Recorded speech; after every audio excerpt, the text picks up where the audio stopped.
All right. Well, hey guys, my name is Bryan Osborne. I'm with Dr. Danny Faulkner. We're glad you're with us here today. And we are talking about Danny's brand new book, The Heavens, A Different View.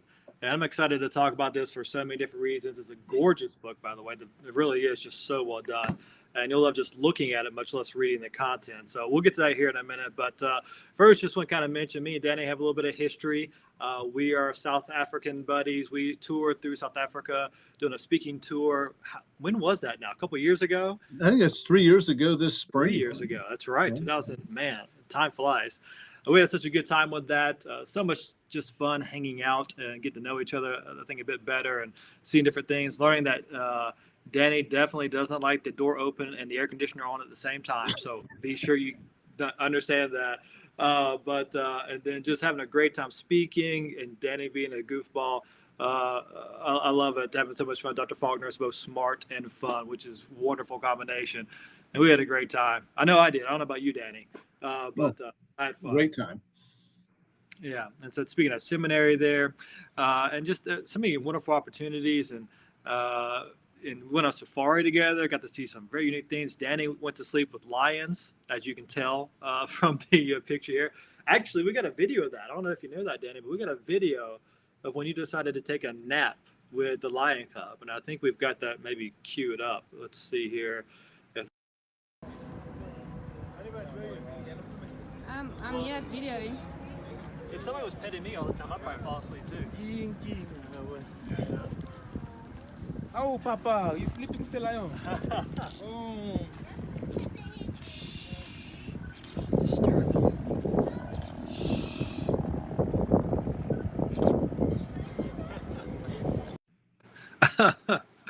So what were you thinking at that moment? I was thinking of the song "The Lion Sleeps Tonight."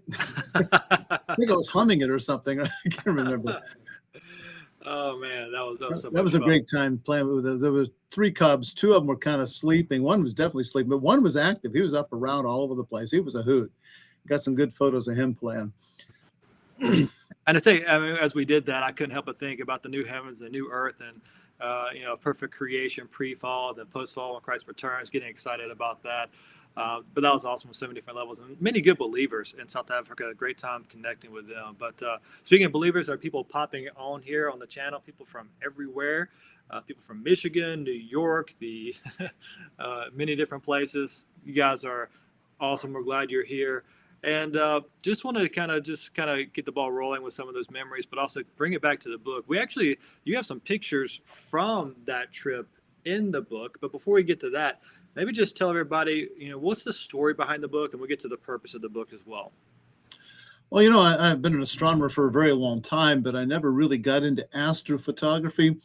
Back when I first got started, it would have required a 35 millimeter camera, special lenses, other equipment, which I didn't have. Film's expensive, developing was expensive.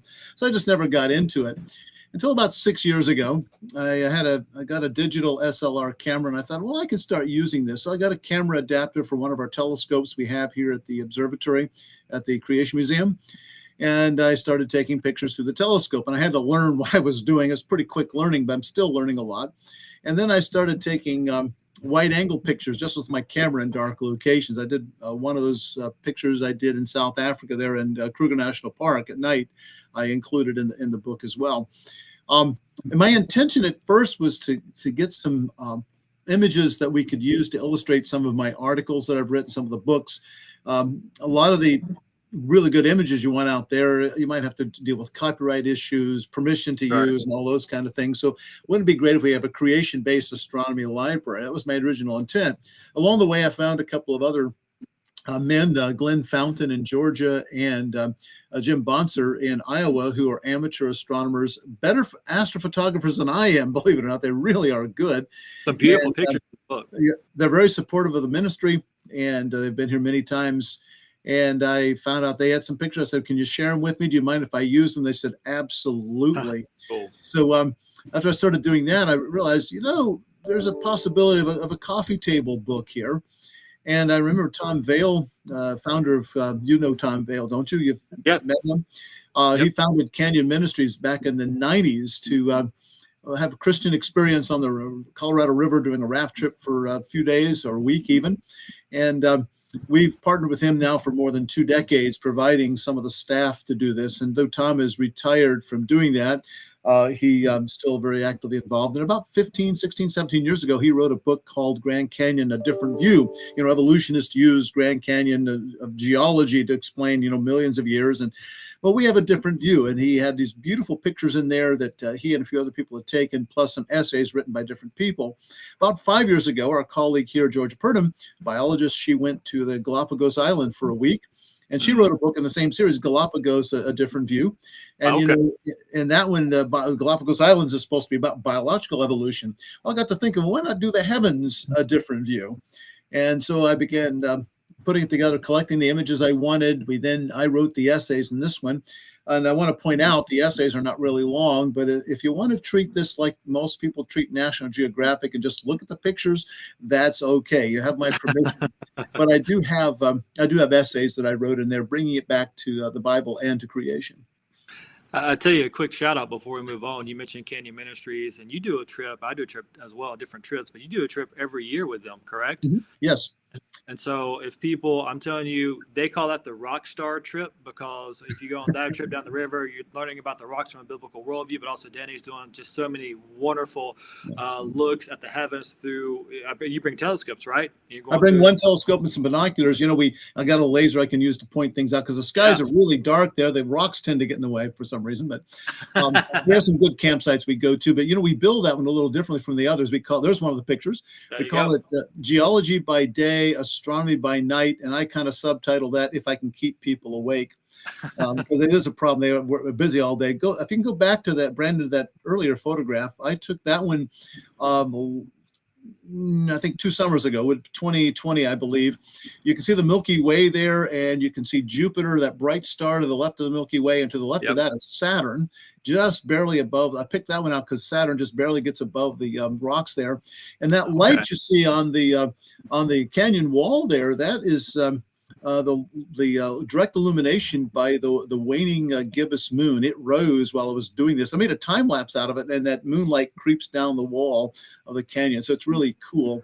The next photograph I think I took the year before that, and it's at almost the same campsite, not quite. It's just upriver about a half mile, maybe, if that far. Again, the Milky Way, you can see the Jupiter is on the right of the Milky Way. It moved that much in 1 year's time. In the sky. And that's something close to what the Milky Way looks like. It's nicely framed at this particular campsite. We always try to stop at one of the 2 campsites right there. It's in Marble Canyon, the upper portion, because you get a very good slot there to view the Milky Way, which is an amazing thing to see in a dark sky. Oh, it really is. I've seen it myself being there, and I'm telling you, you guys who are watching, if you get a chance, if you can go on the trip, go to Canyon Ministries and book a trip, and you can book it with any of the different speakers who go, but they're a Christian ministry teaching stuff from a biblical worldview. Danny does an incredible job of teaching. It'll be a lot of fun as well. You will love that trip. So you get a chance, you might want to book that and go down the Colorado River through the Grand Canyon, see the Milky Way, see the stars, and have a rock star trip. It really is awesome. But some of the other gorgeous pictures, by the way, I got to mention very quickly in the comments here, Danny, Justin Ernest says hi from South Africa. So, Hey, good to see you, Justin. Glad you're here. And by the way, I might be going to South Africa in a few months, late this spring. Really? Yeah, I'm talking to some people about having me back in there, and it'll be my 4th trip, and I'm chomping at the bit. I love South Africa. It's a wonderful. They're going to let country. you back in? Yes, they are. I think Teddy's gonna pull some strings for me. Somebody mentioned in the comments when they saw you lying with a lion cub, they said, "Okay, we see a stuffed teddy. Now, is that a stuffed lion?" No, it's Teddy, a teddy bear. All right. So, and we're talking about all these pictures, and maybe we'll show a few more of the pictures. You kind of break down what's kind of going on in the pictures. But like, as you mentioned before, it's a great coffee table book. There's so much to look at, but also great commentary to go with it. But maybe as we go through some of these pictures, you can kind of break down what's going on, what's happening, what we're looking at. Oh, this is, I believe that is either by Jim or Deb Bonser, taken at the 2017 total solar eclipse. I was in Oregon, just east of the Cascades. They were, I think, in Grand Isle, Nebraska for that one. That's a beautiful image you can see there. The star Regulus is on the left. You're seeing the corona. That's close to what it looked like to the naked eye, or maybe through binoculars. You can see magnetic field and the streamers in the corona. I tell you, when you see these pictures of total solar eclipses, keep in mind that no photo can do justice to the experience of actually being there. Your That's right. eye can actually outdo the camera because you can see the corona, but you can also see the prominences, which are overexposed here. If you take a short exposure, you just get the prominences, not much of the corona. I've got a photo of that that I took at the eclipse that's in the book as well. But it's a remarkable thing, and we have a whole chapter just on that one solar eclipse that took place. And we got another one coming up in 2 years, in April of 2024. Oh, that's the Diamond Ring. I think that was by Jim Bonser. I'm not sure. I have to look it up now. It could be Glenn Fountain, the other fellow. But at the very beginning, the very ending of the eclipse, the first little bit of the photosphere of the sun to peek through at the end, or the last little bit to peek through at the beginning, gives you that look of a diamond with the ring being the corona and prominences on the edges. You're not supposed to look at that. It's very dangerous. I was shouting to people to look away as we counted down. And both my wife and my son at the 2017 eclipse said they saw it. And I'm a bit jealous, but I'm also jealous of my excellent eyesight, and I don't want to do anything to jeopardize it. So I'll satisfy myself with photos. Don't look at it, folks, at an eclipse. It's not wise. Hey, and while we're looking at this, Danny, could you maybe explain from just a biblical perspective, from an apologetics perspective, how we can actually even have these eclipses? Like, what makes it possible to have a total eclipse, and why is that really kind of point to design? Oh yeah, well the sun is about 400 times larger than the moon is, and it's also about 400 times farther away. So if you have something that's that much larger and that much farther away, those two compensate. The farther away something gets, the smaller it appears. So both the sun and the moon, even though dramatically different distances and sizes, subtend about a ½ degree in the sky. So when the moon passes in front of the sun, you get coverage just barely, and it makes for very spectacular total solar eclipses. If the moon were a little smaller or a little farther away, we wouldn't get eclipses at all. Or if the moon were larger or closer to us, they would be over total quite a bit, and not nearly as spectacular. It also makes them rare. They occur on any given location on Earth about once every 4 centuries. So if you see one in your life, you probably are either very lucky, or you have planned accordingly to go someplace to see one. And it's the most beautiful thing I have ever seen in my life. It far outstrips everything else that I've ever experienced, and they're all very different. Having been to 2 of them now, I can tell you that they are very different. If you think you've seen one, you've seen them all. You haven't. You've seen one of them. They're all truly remarkable. So it's the most beautiful thing in all of creation, and yet it's very rare and almost couldn't happen. And you can look at this, the 400 and 400, and think, well, that's just a coincidence. But I ask you, how many coincidences are you allowed to have before you begin to realize that maybe this stack of coincidences aren't coincidences at all? I think it is a design implication. God could have, the world could be very different from what it is. We wouldn't see these at all. But I think God, in his kindness to us, allowed us to see some of the artistry that he's so good at. And on top of that, it allows us to study some things about the sun that cannot be studied any other time, as it turns out. It's not just a beautiful spectacle, but people who specialize in solar astronomy actually wait for total solar eclipses for certain things they can study only then. That is amazing. And it kind of reminds us, too, if you go back to Genesis chapter 1, when God made the sun, the moon, and the stars, their purpose was to be for signs and for seasons. And light on the earth. And light on the earth, right? So really they're a galactic clock in a lot of ways as well. And of course, those eclipses act as timekeepers of special events, that point to different things. So, there's definitely that connection. There's no doubt about that. By the way, Ryan mentioned on here in the comments, he said that picture, I think, of the diamond ring around in an eclipse there, he says, that is the most beautiful thing except for my wife, which is very wise, Ryan. Good on you. All right. Good for plugging that in there. Oh, man. And so let's keep going at some of the other pictures too, and kind of maybe you can give some commentary on those as well. And by the way, people, we won't give you all the pictures. All right, there's so many more in the book, and they're all incredible on different levels. Just a few to kind of get your appetite up for this, and then it can kind of walk us through them. Okay, this is the Pleiades star cluster. I really like it a lot. It's very recognizable this time of year for us in the Northern Hemisphere. It gets high up around midnight. it's some people mistake it for the Little Dipper because it has kind of like a Little Dipper sort of shape, but it's a lot smaller than the Little Dipper. A lot of people have seen this in the sky and never really knew what it was. That blue glow you see around some of the brighter stars, that's nebulosity caused by dust particles. Light from these stars are scattered off of that. You can't see that except with a very, very large telescope. I've never actually seen it, but a long exposure photograph can pick it up. In Japan, they call this Subaru. And if you put an oval around the 6 brighter stars there, you will recognize the Subaru symbol pretty nicely. So that's the name. That's where the name of the auto company comes from the name of the Pleiades star cluster. It's a beautiful cluster, and again, visible all night this time of year.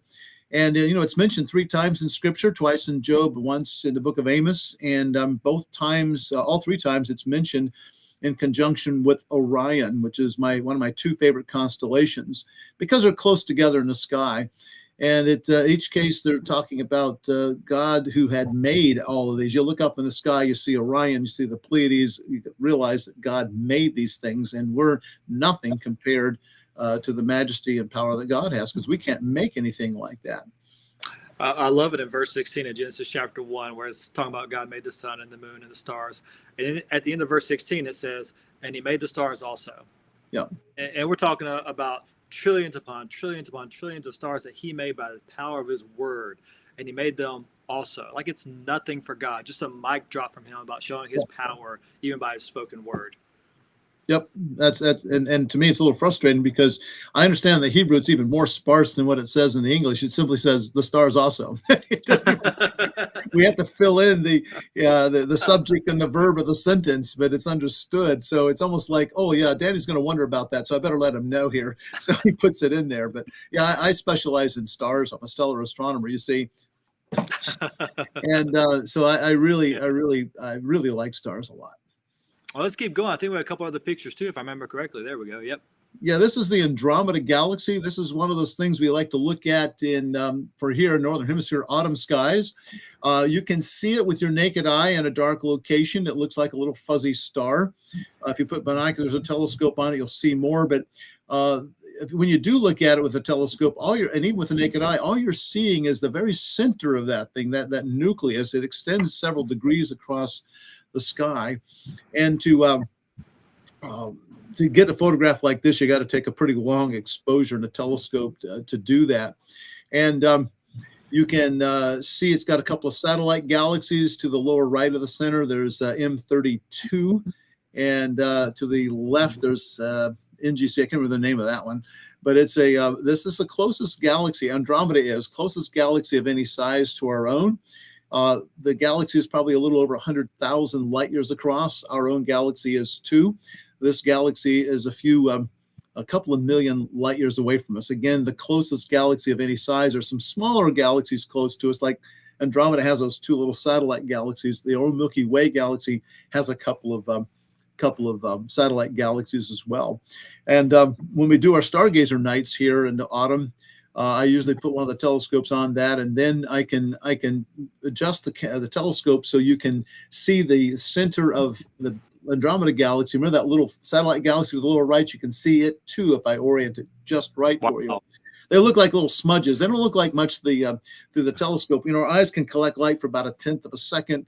The camera can do it as long as you want to keep the camera open and do it. So that is the picture you saw there. Probably an hour's worth of exposures that one of the 2 amateurs astronomers that work with me did. That's phenomenal. It really is.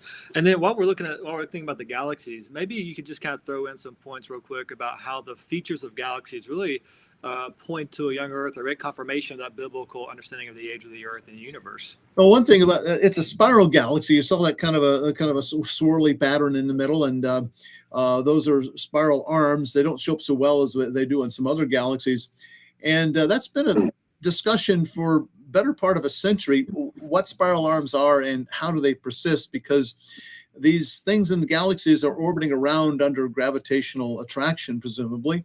And there's another one. You can see this. This is M33. I think Glenn Fountain took this one. And you can see the nucleus there, and things are orbiting around. But things near the middle are orbiting more quickly than things on the perimeter. So as you go from the center to the outside, they're taking longer to orbit around. So if you had a spiral pattern, after a few rotations, that spiral pattern should smear out. So the question is, why do spiral arms continue to persist? And after just a billion or 2 years, there shouldn't be any spiral arms visible, yet these galaxies are believed to be over 10, 12 billion years old. So why do we still see spiral structure? And in my lifetime, they've suggested at least 3 different mechanisms for this. And it used to, back in starting the 60s, it was what they called spiral density wave theory. And it's kind of been morphed into something else. For a while, they were talking about, now they're talking about dark matter stirring it up. Before that, they were talking about those little companion galaxies stirring it up. The fact they keep changing the answer tells me that probably the earlier versions didn't work any more than the current one is too. So it's still, I think, an outstanding problem. But if the universe is quite younger than billions of years, then that's not a problem at all. So I think spiral structure perhaps indicates that the universe is not nearly as old as people think. Maybe not directly thousands of years old like we think, but it's more consistent with thousands of years than billions of years. And if you guys kind of like that sort of understanding and that commentary and that apologetics Danny's talking about, I encourage you to go to the website, answersingenesis.org. Danny's got tons of articles giving you great insights into how God's word is confirmed by our observations of science and astronomy. He does a wonderful job with that. Multiple books, by the way, on the website as well, that Danny's done an incredible job on. And really and truly, when you get down to it, science repeatedly, rightly understood, confirms the Bible again and again and again. And really, if you're not familiar with our ministry, Answers in Genesis, our passion is really ultimately about defending biblical authority. It's not focused per se about winning a debate on one particular issue, although we do defend on these issues of the age of the earth and the earth's origins and evolution not being true and God's creation being fact. We do defend those things, but our purpose in defending those things is defending biblical authority and the gospel rooted in that authority. And that really is our passion as a ministry. And it bleeds into everything that we do. And we talked about earlier, we looked at just the beautiful creation around us. We saw the pictures. We'll see more here in a second. That really showed that there is a designer. Designer had to make it like this, to make it this beautiful, or the moon to be where it is, to get the eclipses. It points to a designer. But just pointing to a designer is not enough. We need to have that biblical revelation about where we come from, made in God's image. And also that biblical revelation tells us why there's beauty in the world from our Creator, but also why there's so much brokenness. We see beauty and brokenness. Why? Because, in Genesis 3 in God's word, it tells us man sinned, bringing death and suffering into this world. And that sin wrecked everything. And we all descend from Adam. Therefore, we're all sinners by nature and by choice. And we all need saving through the last Adam, Jesus Christ. And so the defending of biblical authority, defending that biblical revelation is really to point people to how God's word is true. It's right about all things. It's right about history. It's right about the present, and it's right about the future, and it's right about salvation through Christ alone. And so you'll see that bleed throughout the book, bleed throughout our resources, but I want to kind of plug that in there because that is the heartbeat behind all that we're doing. And then maybe after my little diatribe, that's going to bleed out to everything I say and do. But also, I think we got a couple more pictures, and it'll be about time to wrap up. So I know there's a few questions through the chat. I'm trying to follow some of those. Don't have a lot of time for a lot of the questions, but yeah, keep going. Danny, go for it. I took this one myself through the telescope of the lunar eclipse about 4 years ago, I think. It was a cold night in January, but it's a total lunar eclipse. The middle of the eclipse is down, the shadow is down below, the above is near the perimeter. That is during totality. That's about a 12-second exposure right there, by the way. Can we get to that? I'd like to show the arc photo that we have. That's one of my favorites. That's a really cool photo. There it is. Oh my goodness. Jim Bonser from Iowa did this one. Jim and I went down to the got special permission. Went down to the arc one night. Spent about half a night there. We wanted to get some astro photos with the arc as a backdrop. And anybody who's been to the arc will recognize this. It's out at the near just to the one side of Imzara's restaurant, looking at the bow fin there. And Jim position this so the North Star is right over the top of the bow fin. This is a half-hour exposure that he took here. And it's a beautiful photo. I think make a great jigsaw puzzle. We could probably market at the Ark for sure.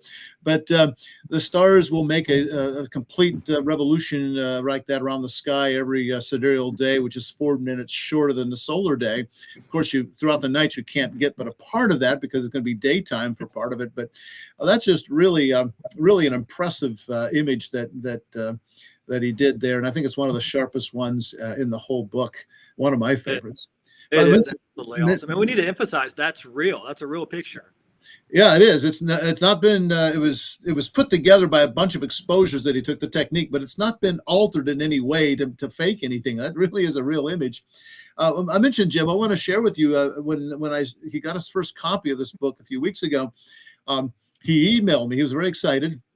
And I'll read part of what his email said. He said, one of the primary reasons I like to image the night sky is to be able to share what the heavens declare about power and glory of God with people. Mm.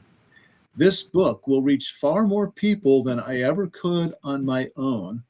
I am so grateful. Words fail me.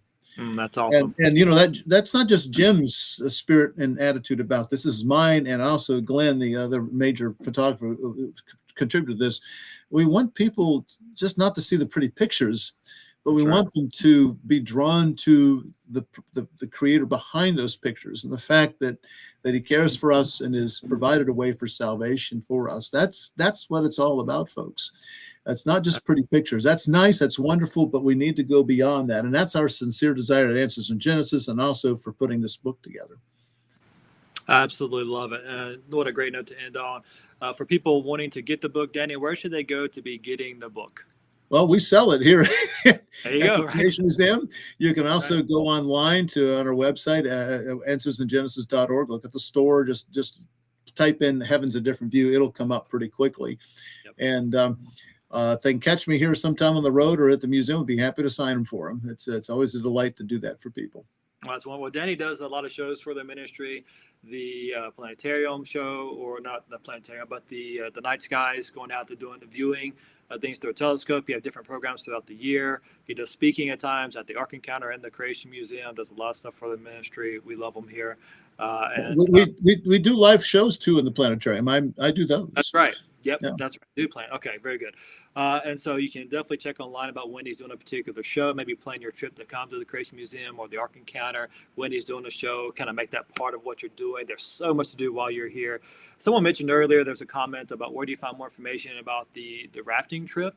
If you go to Canyon Ministries, I think it's .org, but just Google Canyon Ministries and go to their website. There'll be a lot of information there about that.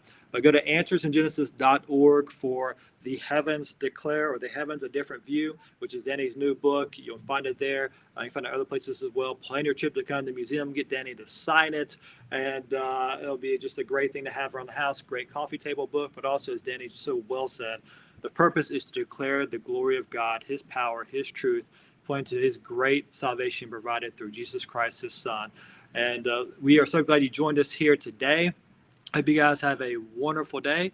And Danny, thanks so much for taking time and sharing with us about the book. See you guys.